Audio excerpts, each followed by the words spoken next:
Orang yang meninggal hari Jumaat, lepas seksa kubur pada dia. Mudah-mudahan. Kan senang nak dapat, tuan-tuan. Masalah dia, ustaz, memanglah dia meninggal hari Jumaat, tapi dia tak semayang, ustaz.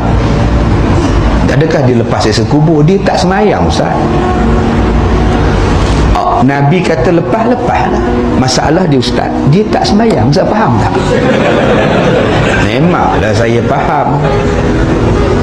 Dia lepas seksa kubur bukan sebab dia mulia. Hari itu mulia. Mulianya hari Jumaat. Siapa yang mati hari dan malam ni lepas seksa kubur.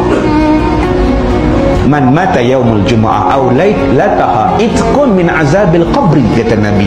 Lepas daripada seksa kubur. Okey ustaz, adakah perlu saya minta doa, ya Allah matikanlah aku pada hari Jumaat? Jangan.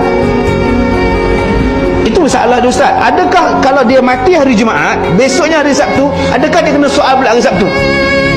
Dah Nabi kata lepas-lepas. Itu masalahnya, dia tak semayang. Yang kamu kisah pada dia pasal apa? Kisah pada diri kita. Tak adalah macam dia tak semayang, mati hari Jumaat. Tu imam tempat saya, ustaz, mati hari Rabu, ustaz. Subhanallah.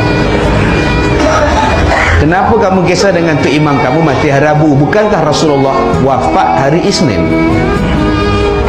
Adakah Rasulullah disoal dalam kubur? Tak juga. Kalau kita orang yang bertakwa kepada Allah, matilah hari apa pun, tidak ada siksa kubur.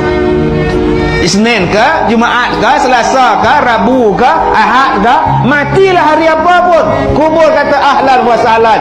Dipeluknya mayat kita macam ibu menyusukan anak dia.